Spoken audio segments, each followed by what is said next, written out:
नमस्कार दोस्तों, इस वीडियो में जिस स्टॉक के बारे में हम बात करने वाले हैं उसका नाम है आदित्य बिरला कैपिटल लिमिटेड। ये स्टॉक 205 पे ट्रेड कर रहा है एंड मार्केट में इसने 0.36% का डाउन मूव दिया था फ्राइडे को।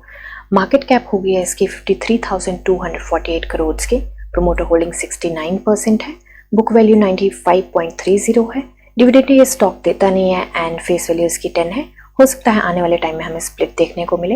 ये स्टॉक इस टाइम 50 and 200 EMA से ऊपर ट्रेड कर रहा है। पी रेशियो 5 years के चार्ट पे मीडियन से छोटू सी ऊपर है, कोई इतनी दिक्कत की बात नहीं है। सेल्स एंड मार्जिन की बात करें, ग्रॉस प्रॉफिट मार्जिन बिल्कुल इंटैक्ट है। Sales quarter on quarter increase कर रही है।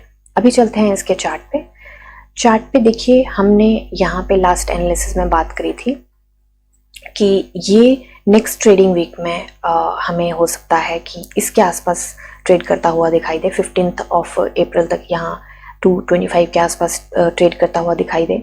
तो अभी के लिए हमने जो टारगेट डिसाइड किए थे उसमें से हमें छोटा सा मूव मिल चुका है। इसने छोटा सा मूव दिया, फिर कंसोलिडेट किया, इसको इसने रेजिस्टेंस बनाया हुआ है। कहीं ना कहीं इसको ये बोल सकते हैं कि इसने सपोर्ट भी बनाया हुआ है यहाँ पे। तो हो सकता है कि मंडे को हमें मूव देखने को मिले यहाँ पे। बट एक चीज़ है कि RSI ना उस पॉइंट पे है जहाँ से ये हमें रिवर्सल देती है, तो वो चीज़ हमें ध्यान में ज़रूर रखने की ज़रूरत है। एंड कहीं ना कहीं इसने ये न्यू 52 वीक हाई भी बनाया है, उसी के आसपास से ही ट्रेड कर रहा है।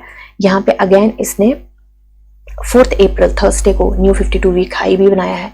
उसके बाद फिर थोड़ा सा इसने हमें छोटू सा डाउन मूव दिया है 0.36% का। तो अभी हम अपनी एंट्री वही रखेंगे एंड वही टारगेट लेके चलेंगे। अभी के लिए हम एक बार हम BSE पे चलते हैं। BSE पे देखिए, इसका प्राइस बैंड जो है वो 10% का है।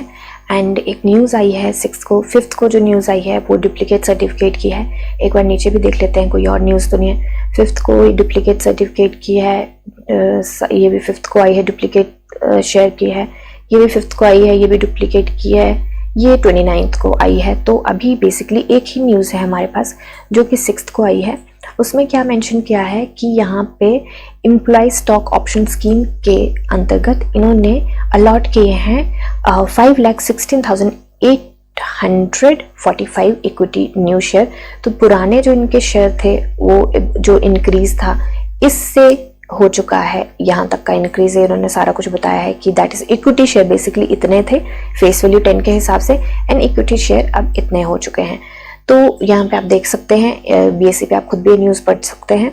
तो बेसिकली अगर प्राइस के ऊपर देखा जाए तो मुझे लगता नहीं कि इसका कोई मेजर फर्क पड़ेगा, क्योंकि न्यू शेयर अलॉट हुए हैं, कोई पुराने शेयर के इसका नहीं है कि हाँ उसके ऊपर कोई फर्क पड़ेगा। तो अभी के लिए देखें तो हम अपने टारगेट वही लेके चलेंगे। हालांकि हमें मार्केट में थोड़ा सा ध्यान रख के यहाँ पे शॉर्ट टर्म की अगर न्यू एंट्री बनानी है, पुरानी एंट्री बनी होगी तो मुझे लगता है, क्योंकि हम स्टॉप लॉस लेके चले थे 197 के आसपास का, क्योंकि हमें था कि इतनी सी फ्लक्चुएशन तो देखने को मिल सकती है हमें, क्योंकि बहुत इमीडिएट था ये, तो इतनी फ्लक्चुएशन देखने को मिल सकती है। तो अभी के लिए अगर हम देखें तो ये सपोर्ट ये बना चुका है, इस यहाँ से रिवर्सल भी ले चुका है। तो हमारा इमीडिएट सपोर्ट जो है वो 200 का है। एंड ये स्टॉप लॉस भी लेके चल सकते हैं हम, थोड़ी सी फ्लक्चुएशन देख सकते हैं हम इसमें।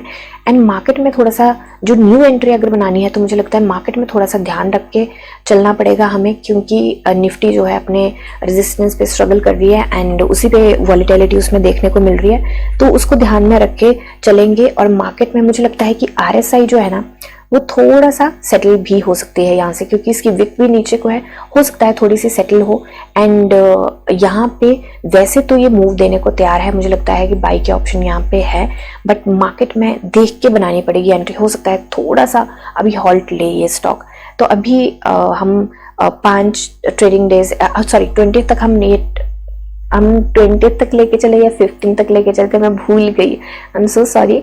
तो अभी के लिए मेरे ख्याल से हम 15 तक लेके चले थे एंड 15 तक हमारे पास सिर्फ 5 ट्रेडिंग डेज हैं। हमारे पास 11th की छुट्टी है जो कि थर्सडे है, तो Monday, Tuesday, Wednesday and Friday की हमारे पास ट्रेडिंग डे है। फिर सैटरडे एंड संडे की छुट्टी है, फिर मंडे का हमारे पास ट्रेडिंग डे है। तो 5 ट्रेडिंग डेज हैं। उम्मीद करते हैं यहाँ तक जाए, क्योंकि अब मैं भूल चुकी हूँ कि हमने कब तक का टारगेट लिया था।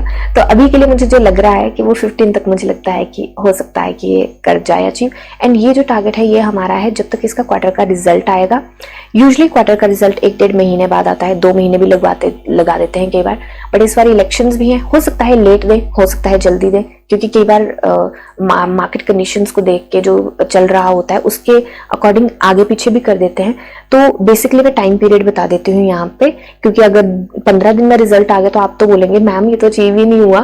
तो अब बेसिकली ये 30 to 40 डेज का टाइम पीरियड हम यहाँ पे लेके चले हैं कि ये स्टॉक हमें 250 और 260 के बीच में ट्रेड करता हुआ दिख सकता है। एक और मेन चीज मैं यहाँ पे बताना चाहूंगी, एक बार वीक्स पे करके देखते हैं। एक और रीजन है जो मुझे लगता है कि यहाँ पे हमें मूव मिल सकता है काफी। देखिए ये जो टारगेट है हम इसका हाई का टारगेट लेके चले हैं, इसकी वजह से ये टारगेट है। एंड दूसरी जो चीज है यहाँ पे मुझे क्यों लगता है मूव मिल सकता है, क्योंकि यहाँ पे ये ओवल बना चुका है और इस रेजिस्टेंस से जब ये निकलेगा, क्योंकि ये इसकी काफी स्ट्रॉन्ग रेजिस्टेंस है, इसके बाद इसको ये वाली रेजिस्टेंस जरूर फेस करनी पड़ेगी। तो 215 के पास यहाँ पे थोड़ा सा हम कर देते हैं, वीक्स के ऊपर है तो 215 के पास भी इसको रेजिस्टेंस बहुत स्ट्रांगली फेस करनी पड़ेगी। तो अभी के लिए देखिए वीकली आरएसआई के पास ना काफी सारा प्लेग्राउंड है अभी पड़ा हुआ। तो मुझे लगता है कि ये भी एक रीजन है कि मुझे लगता है वीकली आरएसआई भी थोड़ी नीचे है, तो मुझे लगता है कि ये मूव अभी दे सकता है एंड आरएसआई के पास अभी प्लेग्राउंड है। हालांकि वो यहाँ का डिस्कस कर लेते हैं पहले वीक का, तो यहाँ पे ओवल बना चुका है, तो ये भी मुझे है कि यहाँ से निकलेगा ना, यूजुअली देखा जाता है कि इससे जब निकलता है तो बहुत अच्छे मूव मिलता है। यहाँ पे इसने कोशिश करी, नहीं कर पाया, यहाँ पे कोशिश करा एंड होपफुली ये निकल जाएगा अभी यहाँ से। ठीक है, अभी ये आरएसआई हमने देख ली एंड इस आरएसआई के पास ना रिवर्सल पे जरूर है, तो यहाँ पे आप देखेंगे कि ये इसके ऊपर जाके ना बहुत अच्छे मूव देती है और इस पॉइंट पे वीकली आरएसआई भी अपने हाई पे होती है। यहाँ पे आरएसआई कहाँ पे जाके आई है एक बार देखें हम, तो यहाँ पे आरएसआई 89.90 पे जाके आई है। तो मुझे लगता है कि थोड़ा सा मूव यहाँ पे हमें मिल सकता है। आरएसआई ने हॉल्ट बनाया है, हो सकता है यहाँ से रिवर्सल हमें मिले और हो सकता है यहाँ से हमें रेंज शिफ्ट भी मिले। वैसे अप ट्रेंड में अभी है, क्योंकि 60 के ऊपर जब आरएसआई जाती है तो अप ट्रेंड में यूजुअली माना जाता है। ठीक है, तो अभी के लिए एनालिसिस में इतना ही। बाकी बाई सेल होल्ड की बिल्कुल भी कोई रिकमेंडेशन है, आप अपनी एनालिसिस कीजिए, जानिए समझिए पढ़िए और फिर इन्वेस्ट करिए। मिलते हैं नेक्स्ट वीडियो में, तब तक के लिए शुक्रिया एंड हैप्पी इन्वेस्टिंग।